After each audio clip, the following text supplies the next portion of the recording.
സ്നേഹത്തിൻ്റെ ഭാഷയിൽ എൻ്റെ പേരിലും ചേർത്തല നഗരസഭയുടെ പേരിലും സ്വാഗതം ആശംസിച്ചുകൊള്ളുന്നു. ഈ ചടങ്ങ് ഉദ്ഘാടനം ചെയ്യാനായിട്ട് ചെയ്യുന്നത് നമ്മുടെ ബഹുമാനപ്പെട്ട ചെയർപേഴ്സൺ ശ്രീമതി. വളരെ സങ്കീർണമായ ആ പദ്ധതി നമ്മൾ കൈകാര്യം ചെയ്തുകൊണ്ടിരിക്കുകയാണ്. നമുക്കറിയാം, നമ്മുടെ മേൽ വളരെ ഭാരിച്ച ഒരു ഉത്തരവാദിത്വമാണുള്ളത്. തുടർന്നും ആ പദ്ധതി വിജയകരമായി നടപ്പിലാക്കി നിലനിർത്തിക്കൊണ്ട് പോകേണ്ട ഉത്തരവാദിത്വം ചേർത്തലയിലെ മുഴുവൻ ജനങ്ങൾക്കുമുണ്ട്.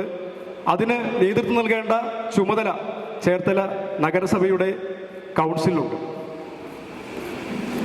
അതിൻ്റെ അടിസ്ഥാനത്തിലാണ് നമ്മൾ പടിപടിയായി ഓരോ മേഖലയിലും മാലിന്യ ഉപേക്ഷിക്കുക. നിങ്ങൾ സഹകരിച്ചതായിട്ടുള്ള ആ ഒരു സമയം, അതായത് ജൈവമാലിന്യവും അജൈവ മാലിന്യവും മാറ്റുന്നതിന് വേണ്ടി നിങ്ങൾ ഓരോരുത്തരും ഞങ്ങളോടുകൂടി സഹകരിച്ചിട്ടുള്ളതായിട്ടുള്ള ആ സഹകരണം ഇനിയും നമ്മൾക്ക് മുന്നോട്ട് കൊണ്ടുപോകേണ്ടത് ആവശ്യമുണ്ട്. അതിനുവേണ്ടിയാണ് നമ്മൾ ചേലത്ത് ചേർത്തല 2.0 എന്നുള്ളതായിട്ടുള്ള ഒരു പദ്ധതിയായിട്ട് വീണ്ടും നമ്മൾ കടന്നിരിക്കുകയാണ്. തീർച്ചയായും ഇന്നിപ്പം നമ്മൾ പറയുമ്പോഴത്തേക്കും ഇന്ന് എല്ലാ മേഖലകളിലും എനിക്ക് തോന്നുന്നു, ഇന്ന് ജില്ലാ പഞ്ചായത്തിലും ഇന്നലെ ജില്ലാ പഞ്ചായത്ത് പ്രസിഡന്റ് വിളിക്കുമ്പോഴും അവിടെയും ഇന്ന് 2ാം ഭാഗം തുടങ്ങുവാനായിട്ടുള്ള തീരുമാനത്തിലേക്ക് വന്നു. അവരും ഇന്ന് ഒരു ശില്പശാല സംഘടിപ്പിക്കുകയാണ്.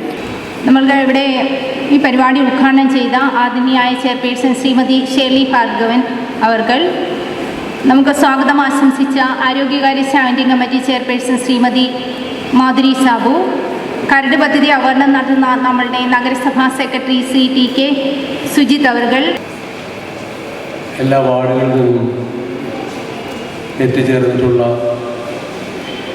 RPമാർ, ബഹുമാന്യരെ, ഇന്നത്തെ ഈ ശില്പശാലയുടെ ഉദ്ദേശത്തെ സംബന്ധിച്ച് 2ാം ഘട്ടത്തിൽ പദ്ധതി എങ്ങനെ നടപ്പിലാക്കണം, ആദ്യഘട്ടത്തിൽ ഉണ്ടായ കുറവുകൾ കുറച്ച് പദ്ധതി സമ്പൂർണ്ണമാക്കി നമ്മുടെ നഗരം എങ്ങനെ സമ്പൂർണ്ണ ശുചിത്വ നഗരമാക്കി മാറ്റുവാൻ നമുക്ക് സാധിക്കും എന്നതിനെക്കുറിച്ച് ആലോചിക്കുന്നതിനുള്ള ശില്പശാലയാണ്. ഈ ശില്പശാല ഇവിടെ ഉന്നയിക്കുന്ന ചോദ്യങ്ങൾക്കൊക്കെ ഉത്തരം കണ്ടെത്തുവാൻ സാധിക്കട്ടെ. അതുവഴി നമ്മുടെ നഗരം സമ്പൂർണ്ണ ശുചിത്വ നഗരമായിട്ട് മാറുവാൻ സാധിക്കട്ടെ. നമ്മൾ ആദ്യഘട്ടം സത്യത്തിൽ ഇത്തരത്തിലൊരു കൂടിച്ചേരലില്ലാതെയാണ് പ്ലാൻ ചെയ്യുന്നത്.